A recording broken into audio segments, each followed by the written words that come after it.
নমস্কার শ্রোতা বন্ধুরা, বাংলার উপকাহিনীতে আপনাদের সবাইকে স্বাগত। আজ আপনারা শুনছেন সৈয়দ মুস্তাফা সিরাজের লেখা কর্নেল কাহিনীর অন্যতম গল্প কোদণ্ড পাহাড়ের বা রহস্য। সৈয়দ মুস্তাফা সিরাজ 1930 সালের 14 অক্টোবর মুর্শিদাবাদ জেলার খোসবাসপুর গ্রামে এক অভিজাত পরিবারে জন্মগ্রহণ করেন। সারা জীবন ধরে তিনি 150টির মতো উপন্যাস এবং 300টির মতো ছোট গল্প লিখেছেন। এগুলির মধ্যে অলীক মানুষ, তরঙ্গিনীর চোখ, উত্তর জাহানবী ইত্যাদি উল্লেখযোগ্য। সৈয়দ মুস্তাফা সিরাজ 1979 সালে আনন্দ পুরস্কার লাভ করেন। 1994 সালে তার সবচেয়ে জনপ্রিয় উপন্যাস অলীক মানুষের জন্য তিনি বঙ্কিম পুরস্কার এবং সাহিত্য একাডেমি পুরস্কার লাভ করেন। 2012 সালের 4 সেপ্টেম্বর 82 বছর বয়সে এই পণ্ডিত সাহিত্যিকের মৃত্যু হয়। শুরু হচ্ছে কোদণ্ড পাহাড়ের বা রহস্য।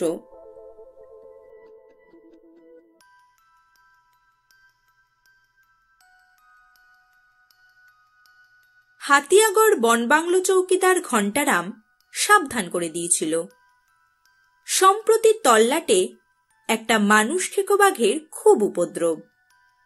কাজেই আমরা যেন সব সময় হুঁশিয়ার থাকি। কিন্তু আমার বৃদ্ধ বন্ধু প্রকৃতিবিদ কর্নেল লীলাদ্রি সরকারের পাল্লায় পড়ে বরাবর যা হয় এবারও তাই হল। হাতিয়াগড় জঙ্গলে কোদণ্ড নামে একটা 1010 ফুট উঁচু পাহাড় আছে এবং সেই পাহাড় থেকে একটা জলপ্রপাত নেমে প্রকাণ্ড জলাশয় সৃষ্টি করে নদী হয়ে বয়ে গেছে। জলাশয় নাকি প্রচুর মাছ। কর্নেল ছিপ ফেলে সেই মাছ ধরবেন এবং আমাকে অসংখ্য দিব্যি কেটে বলেছিলেন, না ডার্লিং, পাখি প্রজাপতি আর নয়, এবার মাছ, স্রেফ মাছই আমার লক্ষ্য। ছিপে গাঁথতে পারি বা না পারি সেটা কোনো কথা নয়। ছিপ ফেলে ফাতনার দিকে তাকিয়ে থাকার মধ্যে একটা অদ্ভুত ব্যাপার আছে। জলটাও খুব স্বচ্ছ, কাজেই বড়শির টোপের কাছে মাছের আনাগোনা স্পষ্ট দেখা যাবে। আসলে আমি মাছের মনস্তত্ত্ব নিয়ে ইদানিং একটু মাথা ঘামাচ্ছি। কাজেই ডার্লিং, বিশেষ করে মনস্তত্ত্বের কচকচি শোনার চেয়ে তখনই রাজি হওয়াই ভালো। তাছাড়া বক্তৃতা শোনার চেয়ে মানুষ খেকো বাঘটাগের পেটে গিয়ে লুকোনো আরো ভালো। জলাশয়টি এবং পারিপার্শ্বিক অবশ্য সত্যিই সুন্দর, যেন ছবিতে আঁকা ল্যান্ডস্কেপ। অক্টোবরের বিকেলের রোদ্দুরটিও খাসা। কর্নেল ছিপ ফেলে বসে আছেন। স্বচ্ছ জলের তলায় ছোট বড় নানা জাতের মাছের আনাগোনা দেখতে পাচ্ছি, কিন্তু মাছগুলো বড় শেয়ানা। টোপের আনাচে কানাচে ঘুরঘুর করে চলে যাচ্ছে, কিন্তু টোপে মুখ দিচ্ছে না। এদিকে আমার বাঘের ভয়। বারবার পিছনটা এবং এদিক ওদিক দেখে নিচ্ছি। বাতাস বন্ধ। কোথাও একটুখানি শব্দ হলেই চমকে উঠছি। কর্নেলের দৃষ্টি কিন্তু ফাতনার দিকে। প্রপাতটা বেশ খানিকটা দূরে বলে জল পড়ার শব্দ অত প্রচণ্ড নয়, আবছা। একটু পরেই গন্ডগোল বাঁধাল হতচ্ছাড়া বাউন্ডুলে একটা রং বেরঙের প্রজাপতি। কোত্থেকে উড়ে এসে ফাতনার উপর বসল। অমনি যথারীতি প্রকৃতিবিদের মাথা খারাপ হয়ে গেল। ক্যামেরাটি তাক করলেন, কিন্তু ধূর্ত প্রজাপতি বেগতিক বুঝে উড়ে গেল। তখন বাইনোকুলারে চোখ রেখে উঠে দাঁড়ালেন। তারপর জয়ন্ত জয়ন্ত, ছিপটা বলে উধাও হয়ে গেলেন।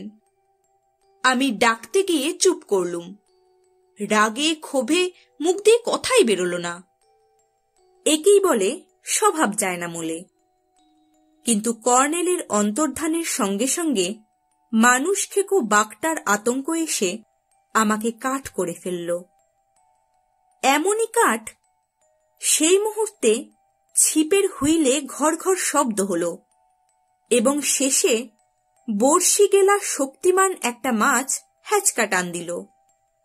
ছিপটা আমার হাত ফসকে জলে গিয়ে পড়ল। শুধু বললুম, ওই যা। অমনি বাদিকে ঝোপের আড়াল থেকে প্রকৃতিবিদের গলা শুনতে পেলুম, তোমাকে ছিপটার দায়িত্ব দিয়েছিলুম জয়ন্ত। ছিপটা তখন জলার মাঝখানে একবার খাড়া হচ্ছে, একবার কাত হচ্ছে। ফোঁস করে শ্বাস ছেড়ে বললুম, সরি, কিন্তু আপনি দিব্যি করেছিলেন পাখি প্রজাপতির পিছনে দৌড়বেন না। কর্নেল ঝোপ থেকে বেরিয়ে এসে বললেন, অভ্যাস ডার্লিং। যাই হোক, ঘন্টার আমি এখন ভরসা। তাকে ডেকে এনে দামি ছিপটা উদ্ধার করা দরকার। আশা করি মাছটার লোভে সে।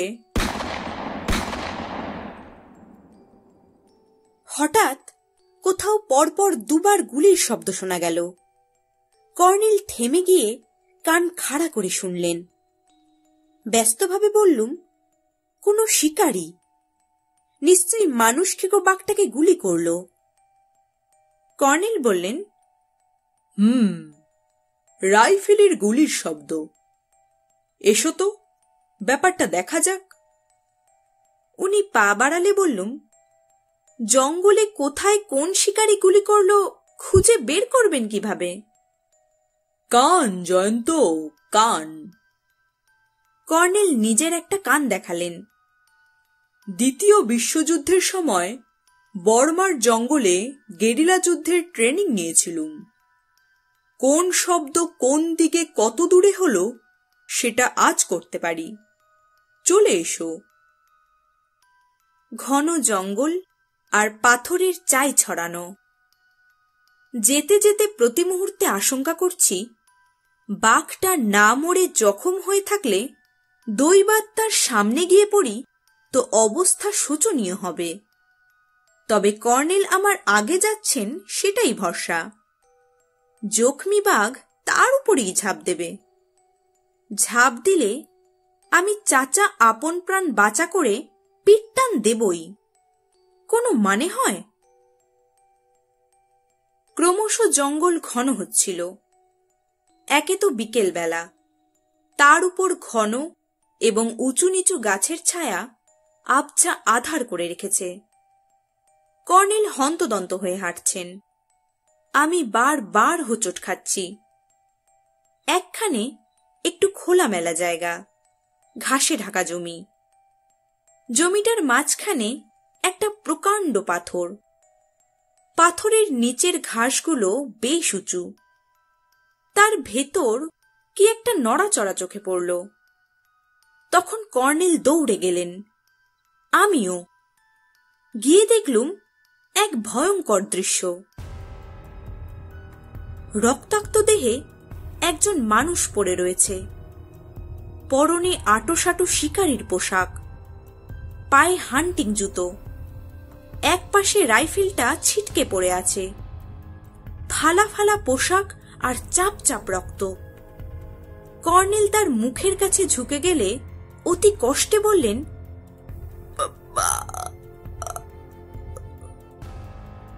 এবং তারপর শরীরটা বেঁকে স্থির হয়ে গেল। কর্নেল সোজা হয়ে দাঁড়ালেন, মুখটা গম্ভীর। উত্তেজিতভাবে বললুম, বা বললেন, মানে বাঘ কর্নেল, মানুষ খেকো বাঘটা ওকে আক্রমণ করেছিল। কর্নেল চুপচাপ দাঁড়িয়ে চারপাশটা দেখছিলেন। তারপর রাইফেলটা কুড়িয়ে নিলেন। চেম্বার খুলে পরীক্ষা করে দেখে আস্তে বললেন, অটোমেটিক রাইফেল। কিন্তু কর্নেল ঘাসে ঢাকা জমিটার উপর হুমড়ি খেয়ে কিছুক্ষণ কি সব দেখলেন ঠেকলেন। জিজ্ঞেস করলুম, কিন্তু কি কর্নেল? কর্নেল বললেন, জয়ন্ত, তুমি বডি পাহারা দাও, এই রাইফেলটা নাও। সাবধান, আবার মনে করিয়ে দিচ্ছি, এটা অটোমেটিক। এই পাথরটা যথেষ্ট উঁচু আর নিরাপদ। তুমি পাথরটায় বসে বডি পাহারা দেবে, আমি আসছি। বলে রাইফেলটা আমার হাতে দিয়ে ব্যস্তভাবে জঙ্গলে ঢুকলেন এবং নিপাত্তা হয়ে গেলেন। কোনো আপত্তি করার সুযোগই পেলুম না। হাতে রাইফেল, কিন্তু তাতে কি? এই ভদ্রলোকের অবস্থাটা কি হয়েছে?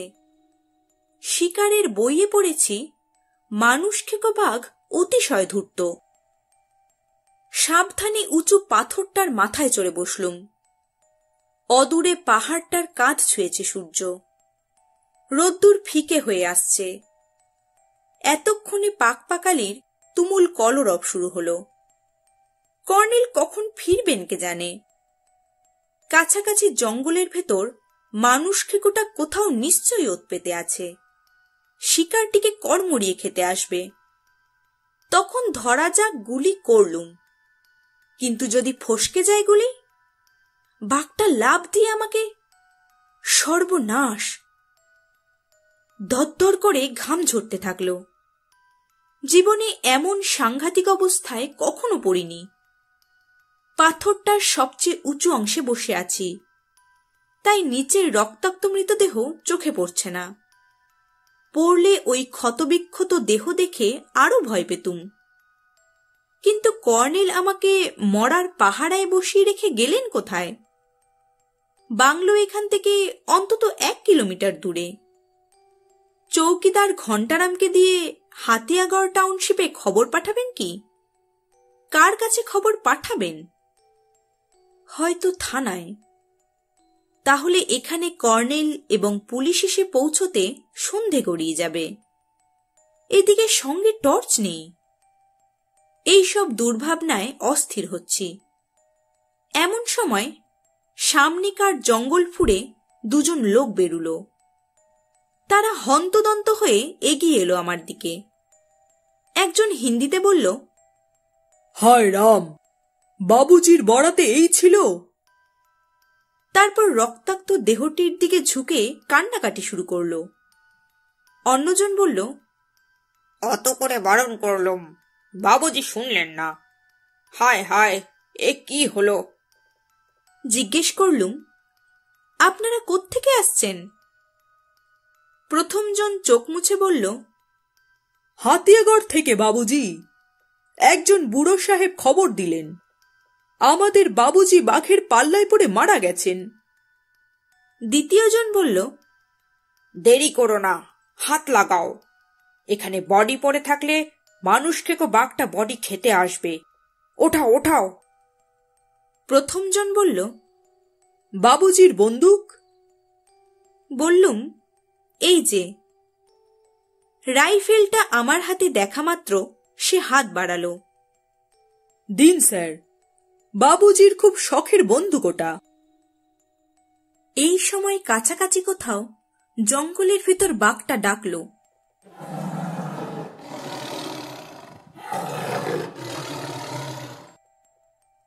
তারপর চাপা গড়গড় গজরানিও শোনা গেল। আমি পাথর থেকে নামতেই রাইফেলটা প্রায় ছিনিয়ে নিল প্রথম লোকটা। আবার বাঘের গড়গড় গর্জন শুনতে পেলুম। রাইফেল বগল দাবা করে প্রথম লোকটি তাড়া দিল। বাঘটা এসে পড়েছে, বডি ওঠাও। দুজনেই তাগড়াই চেহারার লোক। গায়ে জোর আছে বোঝা গেল। শিকারী ভদ্রলোকের রক্তাক্ত মৃতদেহ কাঁধে তুলে ওরা ব্যস্তভাবে হাঁটতে শুরু করল। আমি ওদের অনুসরণ করলুম। জঙ্গলের ভেতর ততক্ষণে আবছা আধার ঘনিয়েছে। ওরা লম্বা পায়ে দৌড়চ্ছে, নাগাল পাচ্ছি না। খানিকটা এগিয়ে গেছি। ডান দিকে আবার বাঘের গড়গড় গজরানি শুনতে পেলুম।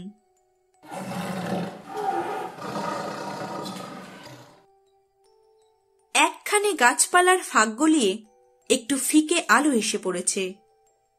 সেখানে একটা ঝোপের ফাঁকে বাঘের মাথা দেখতে পেলুম।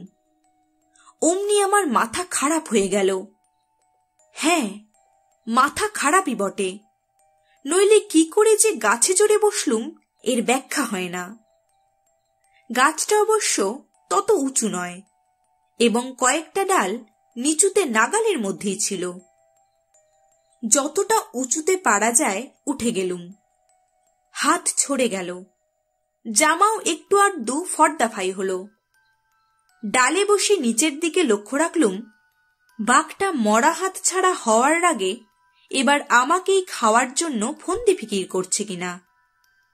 শিকারের বইয়ে বাঘের গাছে চড়ার কথাও পড়েছি, সেটাই দুর্ভাবনার ব্যাপার। কিন্তু বাঘটা আর গজরাচ্ছে না। হয়তো মরাবাহী লোক দুটোকেই চুপি চুপি অনুসরণ করেছে। এখন কথা হলো, কর্নেলের কাছেই ওরা ওদের বাবুজির খবর শুনেছে, অথচ কর্নেল ওদের সঙ্গে এলেন না কেন? সম্ভবত ওরা দৌড়ে এসেছে এবং কর্নেল তাই ওদের নাগাল পাননি। এবার যে কোনো মুহূর্তে এসে পড়বেন। কান খাড়া করে বসে রইলুম। কতক্ষণ কেটে গেল। জঙ্গল অন্ধকারে ছমছম করতে থাকল। চারিদিকে নানা রকমের ভুতুড়ে শব্দ। কাঠ হয়ে বসে আছি। হঠাৎ নিচের দিকে টর্চের আলোর ঝলক এবং কর্নেলের গলা শুনতে পেলুম। এই যে, এদিকে। সঙ্গে সঙ্গে সাড়া দিলুম, কর্নেল, কর্নেল! নিচ থেকে আমার উপর আলো এসে পড়ল।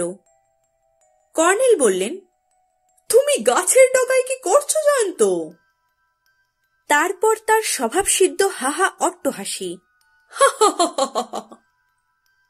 রাগ চেপে অতি কষ্টে গাছ থেকে নেমে বললুম, কোনো মানে হয়? লোকদের খবর দিয়ে এতক্ষণে এসে জিজ্ঞেস করছেন গাছের ডগায় কি করছি? কর্নেলের সঙ্গে একজন পুলিশ অফিসার আর জনা 2 কনস্টেবল এসেছেন। কর্নেল আমার কথা শুনে বললেন, লোকদের খবর দিয়ে মানে? যাদের খবর দিতে গিয়েছিলুম তারা তো আমার সঙ্গে। অবাক হয়ে বললুম, 2 জন লোক বডি তুলে নিয়ে গেল, তারাই বলল। আমাকে থামিয়ে কর্নেল বলে উঠলেন, মাই গুডনেস, আমারই বুদ্ধির ভুল। আমাকে নির্ঘাত বাহাত তুলে ধরেছে। আগাগোড়া খুলে বলো তো জয়ন্ত। সব শোনার পর কর্নেল বললেন, জয়ন্ত এমন বোকামি করে বসবে ভাবিনি। যাই হোক, চলুন মিস্টার সিনহা, আগে ঘটনাস্থলটা দেখাই। পুলিশ অফিসারটির নাম মিস্টার সিনহা। তিনি পা বাড়িয়ে বললেন, জয়ন্তবাবু বললেন সত্যি বাঘটাকে দেখেছেন, গজরানিও শুনেছেন। কাজেই ব্যাপারটা বড্ড গোলমেলে হয়ে গেল দেখছি। কর্নেল এদিকে ওদিকে টর্চের আলো ফেলেছিলেন। একখানে আলো পড়তেই বাঘের মাথাটা ঝোপের ফাঁকে দেখা গেল। সবাই থমকে দাঁড়ালেন। কনস্টেবলরা বন্দুক তাক করল। কর্নেল তাদের বললেন, সবুর, খামোখা গুলি খরচ করে লাভ নেই। তারপর নির্ভয়ে এগিয়ে গেলেন ঝোপটার দিকে। বাঘটা আর একটুও গর্জন করছিল না। কর্নেল সোজা গিয়ে বাঘের মাথাটা খামচে ধরলেন এবং হা হা করে হেসে উঠলেন। মিস্টার সিনহা বললেন, এ কি কর্নেল? হ্যাঁ, একটা নিছক ডামি মুন্ডু, নকল মুন্ডু। কর্নেল বাঘের মুন্ডুটা উপড়ে নিয়ে আমাদের কাছে এলেন। আসলে জয়ন্তকে ভয় দেখাতেই এই চালাকি করেছিল। বললুম, কিন্তু বাঘের ডাক? ওটাও নকল। কর্নেল সেই খোলা ঘাস জমিটায় পৌঁছে ফের বললেন, অনেক শিকারী অবিকল বাঘের ডাকের নকল করে বাঘকে আকৃষ্ট করে। জিম করবেট বা অ্যান্ডারসনের শিকার কাহিনীতে পড়েছি। তাছাড়া জয়ন্ত যে অবস্থায় পড়েছিল, শেয়ালের ডাককে বাঘের ডাক বলে ভুল হতো ওর। ক্ষুব্ধ হয়ে বললুম, আমি অত বোকা নই। কর্নেল বললেন, মজাটা এই যে নিজের বোকামি নিজেই টের পাওয়া যায় না। ডার্লিং, কেউ এসে মরাটা দাবি করলে সেটা না হয় দেওয়া চলে, হাতের সাংঘাতিক অস্ত্র মানে রাইফেলটা দেওয়া যায় না। খোলা জায়গাটায় কিছু আলো আছে তখনও। মিস্টার সিনহা ঘাসের উপর রক্তের ছাপ টর্চের আলোয় খুঁটিয়ে দেখছিলেন। বললেন, তলার মাটিটা নরম, কিন্তু সত্যি বাঘের পায়ের ছাপ নেই। কর্নেল বললেন, নেই, সেটাই আমার সন্দেহের কারণ। মিস্টার সিনহা ব্যস্ত হয়ে উঠলেন। বডিটা কোথাও পুড়িয়ে নষ্ট করে ফেলবে, এখনই ব্যবস্থা করা দরকার। এতক্ষণে লক্ষ্য করলুম তার হাতে একটা ওয়াকি টকি রয়েছে। বেতারে চাপা গলায় থানায় মেসেজ পাঠালেন। তারপর বললেন, চলুন কর্নেল, ফেরা যাক, আপনাদের বাংলোয় পৌঁছে দিয়ে যাব। সামান্য দূরে জঙ্গলের একটেরে পিচের রাস্তা। সেখানে পুলিশের জিপ অপেক্ষা করছিল। বন বাংলোর বারান্দায় বসে কফিতে চুমুক দিয়ে কর্নেল বললেন, ছিপটা আর মাছটার কথা ভেবে এ রাতে আমার ঘুমের 12টা বেজে যাবে ডার্লিং। সকালে কথা কেড়ে বললুম, কিন্তু ওই শিকারী ভদ্রলোক পাণ্ডেজির ব্যাপারটা আমার ঘুমেরও 12টা বাজাবে। কর্নেল হাসলেন। ব্যাপারটা অবশ্য রহস্যময়, তবে স্রেফ তোমার বোকামির জন্যই রহস্যটা ঘনীভূত হলো। তোমার হাতে একটা রাইফেল ছিল জয়ন্ত, 5টা গুলির 3টে ভরা ছিল। তুমি ওদের বডি তুলে নিয়ে যাওয়া ঠেকিয়ে রাখতে পারতে যতক্ষণ না আমি পৌঁছচ্ছি। কিন্তু আপনি কোনো আভাস দিয়ে যাননি। ঘটনার আকস্মিকতায় ডার্লিং। কর্নেল সাদা দাড়ি চুলকে বললেন। 2বার গুলির শব্দ, তারপর পাণ্ডেজি বা বলেই শেষ নিঃশ্বাস ফেললেন। বাঘের কথাই ভাবা সে মুহূর্তে স্বাভাবিক। তারপর মনে হলো গুলি খাওয়া বাঘ শিকারীর উপর ঝাঁপ দিলেও গর্জন করবে ক্রমাগত, অথচ গর্জনের শব্দ শুনিনি তো।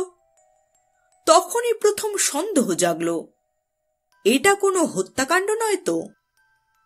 সম্ভবত আমাদের হঠাৎ গিয়ে পড়ায় খুনিরা গা ঢাকা দিয়েছে। তাছাড়া ঘাসের তলায় বাঘের পায়ের ছাপ নেই। পাণ্ডেজি ভদ্রলোক কে? কর্নেল কফি শেষ করে চুরুট ধরালেন।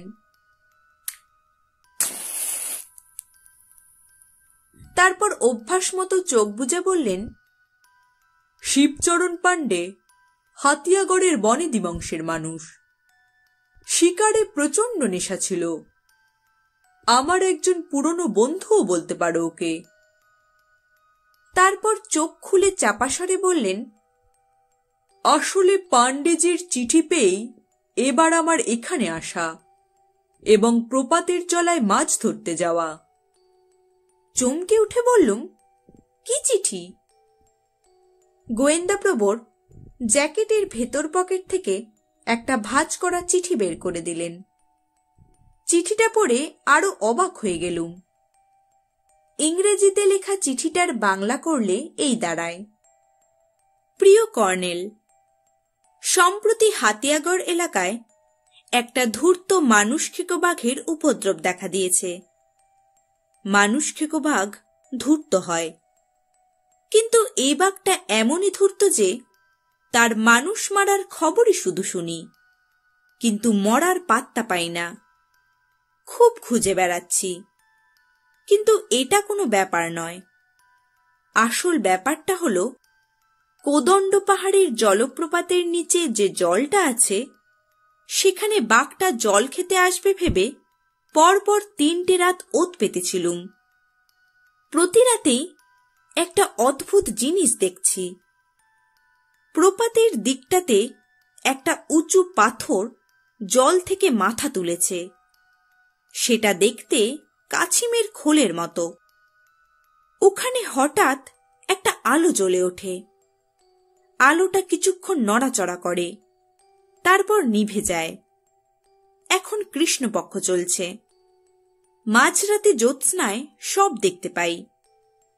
প্রথমে আলোটা জ্বলে, তারপর দেখি একটা ছোট্ট নৌকো এগিয়ে চলেছে আলোটার দিকে। প্রথম 2 রাত ভেবেছিলুম জেলে নৌকো মাছ ধরছে, কিন্তু মানুষ খেকো বাঘের উপদ্রব চলছে, কাদের এত সাহস হতে পারে? 3য় রাতে জোরালো টর্চের আলো ফেলে নৌকোর লোকগুলোকে ডাকলুম। অমনি ওরা নৌকো অন্যদিকে ঘুরিয়ে দক্ষিণ পাড়ে চলে গেল। অনেকটা ঘুরে পিচ রাস্তার ব্রিজ হয়ে সেখানে গেলুম। নৌকোটা বাঁধা আছে, লোক নেই। ব্যাপারটা রহস্যময়। সকালে আবার গেলুম সেখানে, নৌকোটা নেই। আমি এর মাথা মুন্ডু কিছু বুঝতে পারছি না। অনুগ্রহ করে রহস্যটা ফাঁস করে যান। শুভেচ্ছা রইল, শিবচরণ পাণ্ডে। চিঠিটা ফেরত দিয়ে বললুম, রহস্যের গন্ধ পাচ্ছি বটে। রহস্য। কর্নেল দাড়ি নেড়ে সায় দিলেন এবং চওড়াটাকে হাত বুলিয়ে বললেন, তোমার কি মনে হয় শুনি জয়ন্ত? একটু হেসে বললুম, আমি তো বোকা। না না, বোকারা গাছে চড়তে পারলেই বুদ্ধি খোলে, চীনা প্রবাদ। তুমি গাছে চড়তে পেরেছ ডার্লিং। কথার ভঙ্গিতে আরো হাসি পেল। বললুম, তা ঠিক। তারপর থেকে আমার মাথা সত্যি খুলে গেছে। এখন বুঝতে পারছি ওই জলায় কেউ বা কারা গোপনীয় কিছু করছে, এবং পাণ্ডেজি সেটা দেখতে পেয়েছিলেন বলেই তাকে মেরে ফেলা হলো। আমরা গিয়ে না পড়লে, আপনি গিয়ে না পড়লে ওটা মানুষ খেকো বাঘের হাতে মৃত্যু বলে চালানো সোজা ছিল। বাহ, অপূর্ব, খাসা বলেছ ডার্লিং।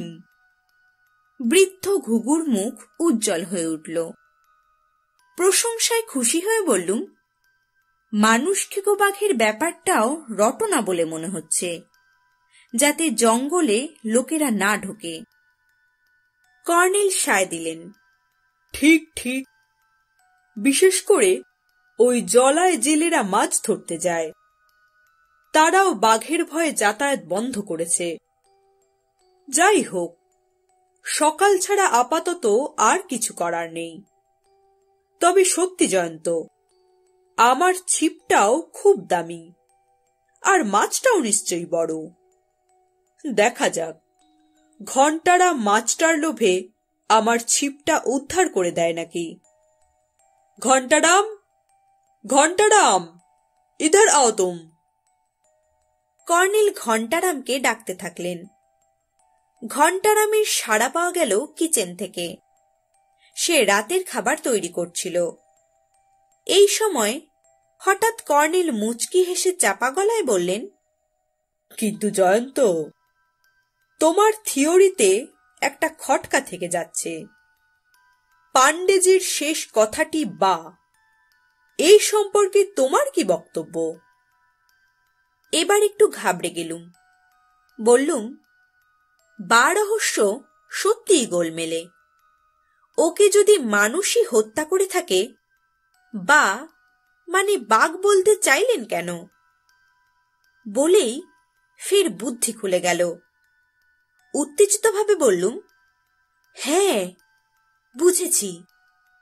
পাণ্ডেজি ওই নকল বাঘের মুন্ডুটা ঝোপের ফাঁকে দেখেছিলেন। মুন্ডুটা, কর্নেল আমাকে থামিয়ে দিয়ে বললেন, মুন্ডুটা প্লাস্টিকে তৈরি খেলনার মুখোশ। তুমি হয়তো ঠিকই বলেছ ডার্লিং। এই নকল মুন্ডু সম্পর্কেই হয়তো পাণ্ডেজির কিছু বক্তব্য ছিল। মৃত্যু সেই কথাটি শেষ করতে দেয়নি। যাই হোক, শেষ পর্যন্ত ব্যাপারটা বা রহস্যে আটকে যাচ্ছে দেখছি। নকল বাঘের মুন্ডুর কথাই বা বলতে গেলেন কেন পাণ্ডেজি? এতক্ষণে ঘন্টারাম সেলাম দিয়ে ঘরে ঢুকল। কর্নেল বললেন, এসো ঘন্টারাম, তোমার সঙ্গে একটা জরুরি কথা আছে। ঘন্টারাম বিনীতভাবে বলল, বলিয়ে কর্নেল সাহেব। তাকে খুব গম্ভীর দেখাচ্ছিল। রাতে ভালো ঘুম হয়নি। ভোরের দিকেই বোধহয় ঘুমটা আমাকে বাগে পেয়েছিল। কর্নেলের ডাকে ঘুম ভেঙে গেল। বললেন, 9টা বাজে, উঠে পড়ো ডার্লিং। একটু অবাক লাগলো। কর্নেলের প্রাতঃভ্রমণে বেরোনোর অভ্যাস আছে জানি, কিন্তু বরাবর সবখানেই 7টা সাড়ে 7টার মধ্যে ঘোরাঘুরি শেষ করে এসে আমাকে ঘুম থেকে ওঠান, অথচ আজ সকালে 9টা অবধি বাইরে ছিলেন। তারপরই মনে পড়ে গেল ছিপ উদ্ধারের পরিকল্পনাটা। তাহলে ঘণ্টারামকে নিয়ে প্রপাতের জলায় ছিপ উদ্ধারে গিয়েছিলেন, তাই এত দেরি? বললাম, ছিপটা পেলেন? কর্নেল গম্ভীর মুখে মাথা নেড়ে বললেন, না। ঘণ্টারামের ধারণা ছিপ শুদ্ধ মাছটা জলার দক্ষিণে স্রোতের দিকটায় চলে গিয়েছিল। এতক্ষণ কয়েক মাইল দূরে চলে গেছে। নদীর ধারে কোনো আদিবাসী বস্তির কাছে গিয়ে পড়লে তাদের পেটে মাছটা হজম হয়ে গেছে। অবশ্য ছিপটা উদ্ধার করা যায়, দেখা যাক। বলে ইজি চেয়ারে বসলেন, চোখ বন্ধ। দাড়িতে আঙুলের চিরুনি কাটতে থাকলেন। বাথরুম সেরে এসে দেখি টেবিলে ব্রেকফাস্ট রেডি। ঘণ্টারামকে আরো গম্ভীর দেখাচ্ছে। সে চলে গেলে বললুম, আপনি খুব মুষড়ে পড়ছেন দেখছি, কিন্তু ঘণ্টারামের মুখটা বড় বেশি তুম্ব হওয়ার কারণ আশা করি মাছ না পাওয়ার ব্যর্থতা নয়। হ্যাঁ, ঠিকই ধরেছ জয়ন্ত। বৃদ্ধ ঘুঘু মিটিমিটি হাসতে থাকলেন। বেচারাকে সাত সকালে বড়শি বেঁধা মাছের বদলে একটা মরা ঘাটতে হয়েছে। তার উপর ওর বউ ওকে মরা ঘাটার জন্য আবার এক দফা স্নান করিয়েছে। চমকে উঠে বললুম, মরা? পান্ডেজির ডেড বডি। কর্নেল টোস্টে কামড় দিয়ে বললেন, পুলিশ অফিসার মিস্টার সিনহা খুব জেদি মানুষ। পুরো পুলিশ বাহিনী এবং বন দপ্তরের সব কজন রক্ষী মায়ের রেঞ্জার সাহেবকেও লড়িয়ে দিয়েছিলেন। তল্লাটের বন জঙ্গল, শ্মশান মশান সারা রাত চষা হয়েছে। বেগতিক দেখে খুনিরা পান্ডেজির বডি ওই জলার তলায় পাথর বেঁধে ডুবিয়ে রেখেছিল। ঘণ্টারাম সেটা উদ্ধার করেছে। সে মোটা বকশিশ পাবে সরকার থেকে। কিন্তু কর্নেল খাওয়ায় মন দিলেন। বললুম, কিন্তু কি? ওই বা। চুপ করে গেলুম। বা রহস্য সত্যিই নির্ভেজাল রহস্য। এই সময় দরজার দিকে চোখ পড়ল। বাংলোর লনে ঘণ্টারামের হামাগুড়ি দেওয়া বাচ্চা সেই নকল বাঘের মুন্ডুটা নিয়ে খেলছে। তার মা এসে বাচ্চাটাকে বকাবকি করে কোলে তুলে নিল এবং মুন্ডুটা ছুঁড়ে ফেলে দিল। বুঝলাম ঘণ্টারামের বউ ওটাকে অলক্ষণে ভেবেছে। কিন্তু মুন্ডুটা কর্নেল কি বাচ্চাটাকে উপহার দিয়েছিলেন? প্রখ্যাত গোয়েন্দা প্রবর কিভাবে সেটা আজ করে বললেন? ঘণ্টারামের বউ খুব ভয় পেয়ে গেছে জয়ন্ত। ওর ধারণা জীবজন্তুর নকল মুন্ডু বানানো ঠিক নয়। এতে তাদের ঠাট্টা করা হয়। তার উপর মানুষ খেকো বাঘ, তার নকল মুন্ডু। মানুষ খেকো বাঘটা রেগে আগুন হয়ে গেছে এতে। কর্নেল অট্টহাসি হাসলেন। একটু পরে কফিতে মন দিলেন, ওর প্রিয় পানীয়। বললুম, জলার সেই কাছিমের খোলের মতো পাথরটা পুলিশ পরীক্ষা করল না? ওখানেই তো পান্ডেজি আলো দেখেছিলেন। নিরেট পাথর।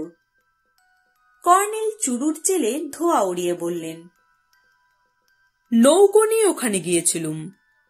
তাছাড়া পাথরটা বেজায় পিছল, শ্যাওলা জমে আছে। ওঠা কঠিন, উঠলেও দাঁড়িয়ে থাকা যায় না। মিস্টার সিনহা পা হড়কে জলে পড়ে গেলেন। পুলিশের উর্দি, রিভলভার সব ভিজে কেলেঙ্কারি। একটু ভেবে বললুম, তাহলে আলোটা অন্য কোথাও দেখে থাকবেন পাণ্ডেজি। দূর থেকে দেখা ভুল হতেই পারে। কর্নেল উঠে দাঁড়ালেন। চলো, বেরুনো যাক। ছিপ উদ্ধারে নাকি? ঘণ্টারামকে সে দায়িত্ব দিয়েছি।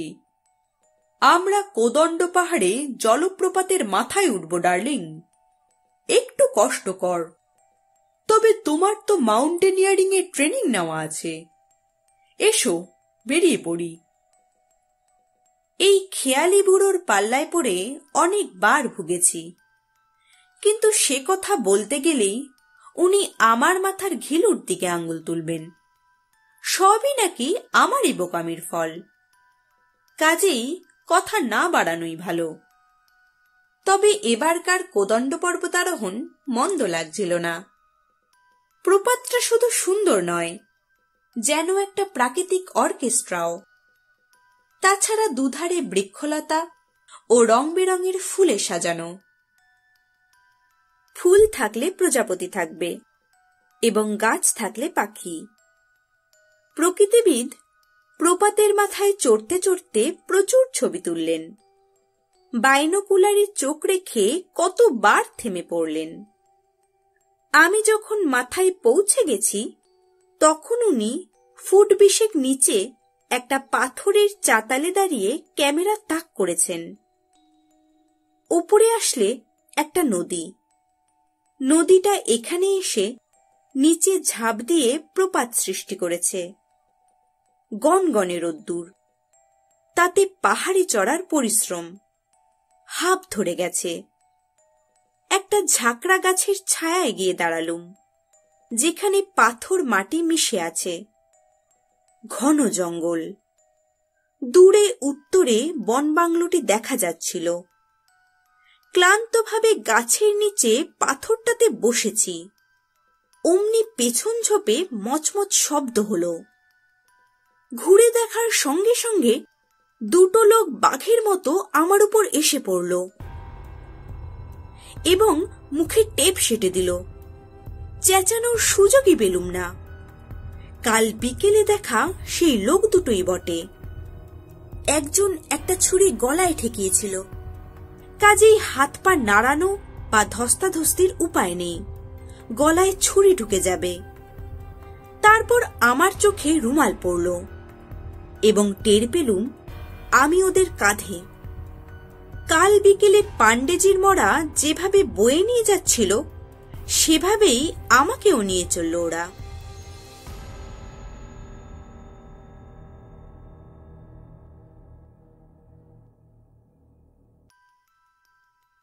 কতক্ষণ পরে কাঁধ থেকে আমাকে নামিয়ে বসিয়ে দিল।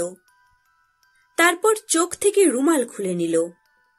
মুখের টেপটা কিন্তু খুলল না। জায়গাটা প্রথমে কিছুক্ষণ অন্ধকার মনে হচ্ছিল। একটু পরে দৃষ্টি পরিষ্কার হলো। তখন দেখলুম এটা একটা মন্দির। ফাটল ধরা এবং পোড়ো মন্দির।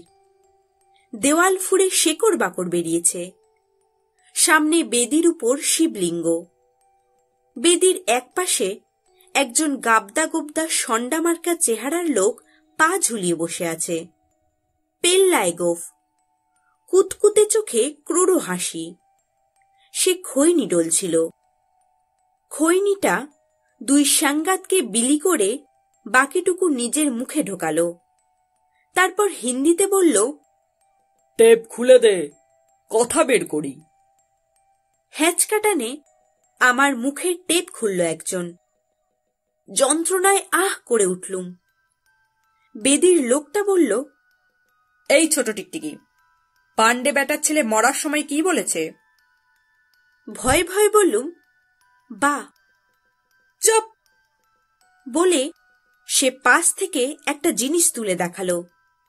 জিনিসটা অবিকল মানুষের হাতের গড়ন, কিন্তু 5টা আঙ্গুল নখের মতো বাঁকা এবং ধারালো। দেখেছিস এটা কি? এর নাম বাঘনখ। পান্ডের মতো ফালা ফালা করে ফেলবো, কলজে উপড়ে নেব, সত্যি কথা বল। মিনতি করে বললুম, বিশ্বাস করুন, পাণ্ডেজি শুধু বা বলেই মারা যান। শুধু বা, আর কিছু নয়? বলে সে বাঘ লোকটা উঁচিয়ে ধরল। আতকে উঠে বললুম, বিশ্বাস করুন, শুধু বা। লোকটা তার স্যাঙ্গার দুজনকে বলল, তোমরা এবার বুড়ো টিকটিকিটাকে ধরে নিয়ে এসো।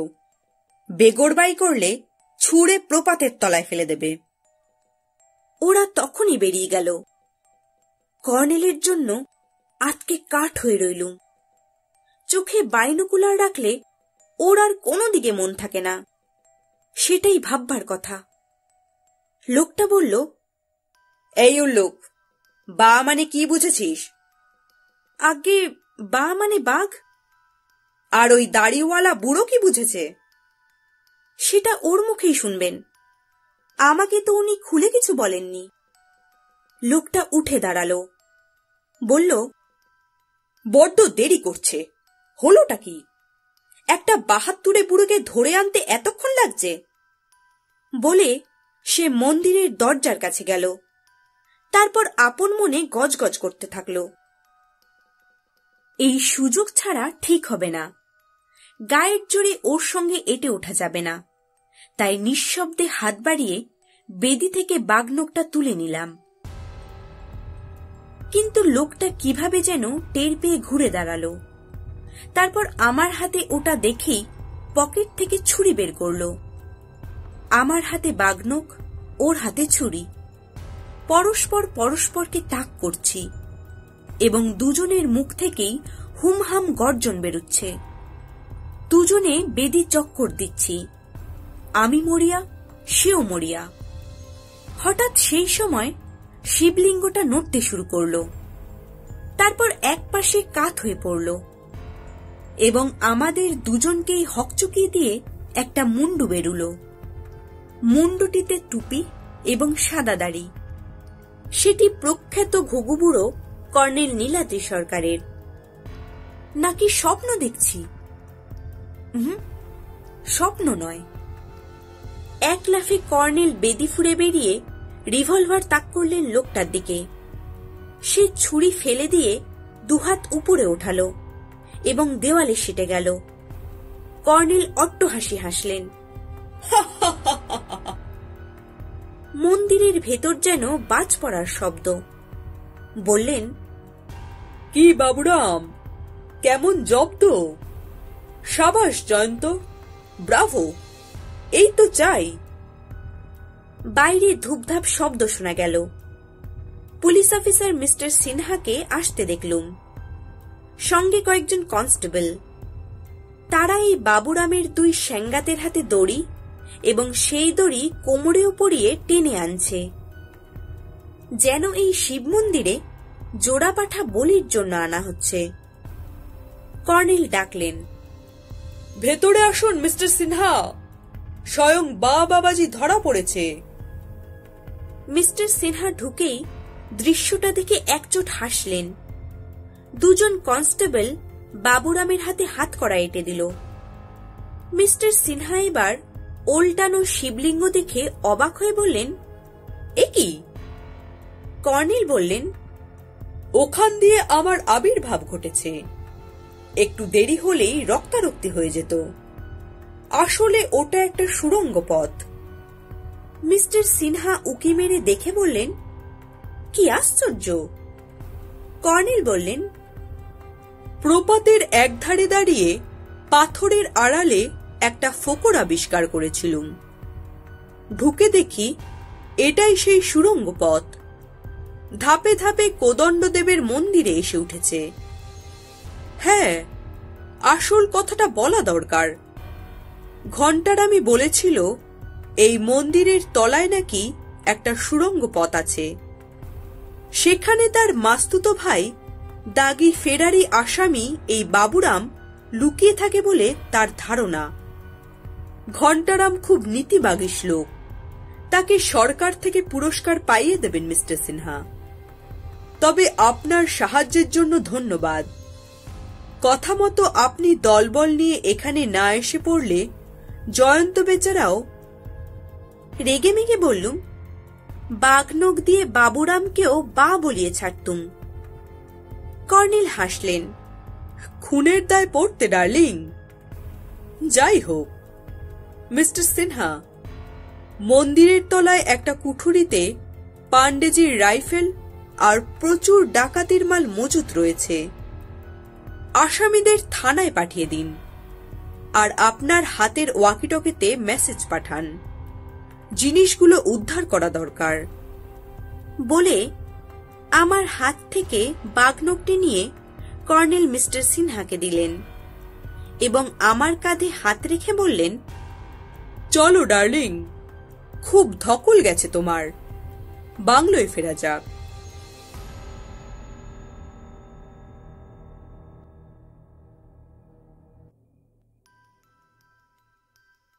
সেই গাছটার কাছে এসে বললুম, বা রহস্য ফাঁস হলো, কিন্তু আলো রহস্য? কর্নেল বললেন, তখন আমাকে নিচে যেখানে দাঁড়িয়ে থাকতে দেখেছিলে, ওখান থেকেই টর্চের আলো দেখাতো বাবুরাম। তখন ওদের দলের লোকেরা ডাকাতি করা মাল নৌকায় নিয়ে আসত। আসলে কোদণ্ড মন্দিরের পিছনে আদিবাসী জেলেদের একটা বস্তি আছে। তারা প্রপাতের নিচের জলায় রাত বিরেতে জাল ফেলে মাছ ধরতে যেত। মানুষ খেকো বাঘের ভয়ের চেয়ে পেটে খিদে নামক রাক্ষসের ভয় বেশি জয়ন্ত। বেচারারা এত গরিব যে নৌকো কেনার ক্ষমতা নেই, তো ওরা মাছ ধরে পাহাড়ি পথে বস্তিতে ফিরে গেলে তখন বাবুরাম আলোর সংকেত করত। বললুম, তাহলে পান্ডেজি পরে টের পেয়েছিলেন বাবুরাম ডাকুরি কীর্তি, তাই? হ্যাঁ। বলে হঠাৎ কর্নেল বাইনোকুলার চোখে তুললেন এবং ঝোপঝাড় ভেঙে অদৃশ্য হলেন। বুঝলুম, সেই সাংঘাতিক গাছটার তলায় বেশ কিছুক্ষণ দাঁড়িয়ে ওর অপেক্ষা করতে হবে, তবে আর হামলার ভয়টা নেই। অতএব সেই সুন্দর পাথরটাতে বসে সুন্দর প্রাকৃতিক দৃশ্য উপভোগ করায় বাধা নেই।